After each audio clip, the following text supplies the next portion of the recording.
सर्दियों का समय था। एक झोपड़ी के दरवाजे पर बाप बेटा बुझी हुई आग के सामने बैठे हुए थे। झोपड़ी के अंदर बेटे की पत्नी बुधिया प्रसव के दर्द से गुजरने की वजह से करहा रही थी। कभी हल्की तो कभी जोर से उसके मुंह से चीखें निकलती थी। उसके करहाने की आवाज और चीखें सुनकर दोनों बाप बेटे का दिल सहम जाता था। बधिया के ससुर घीसू ने आधी रात तक चीखें सुनी और फिर थककर कहा कि ये बचेगी नहीं। घीसू का बेटा और बुधिया के पति माधव ने चिढ़ते हुए जवाब दिया, मरना है तो जल्दी मरे। पिता ने कहा, अपनी पत्नी के लिए ऐसा कह रहा है जिसने अपना रात दिन इसी घर को दिया। तब दुखी आवाज में माधव बोला, मुझसे उसका इस तरह तड़पना और हाथ पांव मारना देखा नहीं जा रहा है। दोनों ही बाप बेटे काम से जी चुराते थे। बाप एक दिन काम करता तो 2 दिनों तक घर में आराम। उसका बेटा माधव तो और भी ज्यादा कामचोर था। 1 घंटे काम करता था और फिर 2 घंटे तक हुक्का पीता रहता। इनकी ऐसी ही हरकत की वजह से कोई इन्हें काम नहीं देता था। ऐसा नहीं था कि गांव में काम की कोई कमी थी, लेकिन घर में जब तक खाने के लाले न पड़ जाएं, तब तक ये काम के लिए घर से निकलते नहीं थे। पूरी झोपड़ी में 4 बर्तन और कुछ फटे हुए कपड़ों के अलावा कुछ भी नहीं था। दौलत के नाम पर यही था इनका। दोनों के सिर पर खूब कर्ज था, लेकिन संतोष इतना कि इन्हें बस एक टाइम थोड़ा खाना मिल जाए, उसके अलावा कुछ नहीं चाहिए था। दुनिया भर के ताने भी सुनते थे, लेकिन इन्हें कोई फर्क नहीं पड़ता था।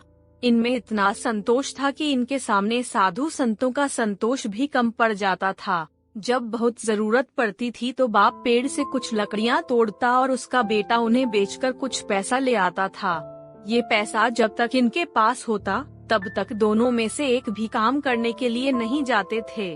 अगर कभी घर में खाने को कुछ न होता तो आस पड़ोस के खेतों से कभी आलू ले आते तो कभी गन्ना। आखिर गांव था भी कि थी। मैं उसके पास 3 दिन तक बैठा था। अगर मैं अंदर जाता हूँ तो उसे शर्म आ जाएगी। ससुर हूँ उसका, वो कैसे मेरे सामने अपने हाथ पांव पटक पाएगी। जवाब में माधव ने कहा, बच्चा हो गया तो क्या करेंगे, हमारे घर तो कुछ सामान भी नहीं है। माधव बोला, बच्चा आए तो सही एक बार, घर में भी सारा जरूरी सामान आ जाएगा, भगवान सब संभाल लेंगे। कल के दिन यही आस पड़ोस के लोग बच्चा होने पर बिन मांगे घर में ही चीजें देकर जाएंगे, लेकिन पेट की आग बुझाने के लिए वो गर्म गर्म आलू को निगलकर उसकी आग को पेट तक पहुंचा देते। ज्यादा गर्म आलू का इंतजाम करना था। घर में तो इतने पैसे थे नहीं कि इन्हें खरीदा जा सके। पूरा घर टटोलने पर भी दोनों को एक पैसा नहीं मिला। थक हार कर दोनों रोते रोते गांव के तमाम चीजें मंगाई। दोनों ने आज खुलकर खाया। इतना खाया कि 2 रुपए खत्म हो गए।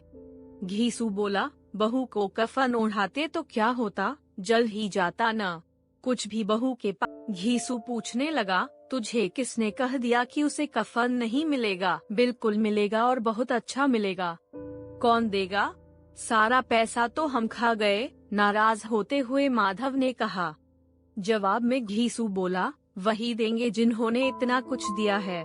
बस इस बार पैसा हमारे हाथ नहीं लगेगा, लेकिन कफन जरूर आएगा। माधव जोर जोर से रोते हुए कहने लगा, स्वर्ग की रानी बनेगी मेरी पत्नी।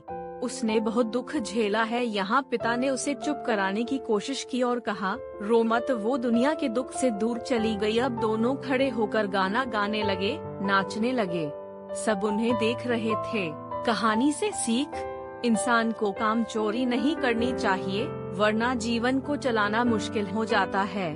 साथ ही ज्यादा संतोषी हो जाने से जीवन में आगे बढ़ने की चाह ही खत्म हो जाती है। इंसान को कड़ी मेहनत करनी चाहिए। धन्यवाद।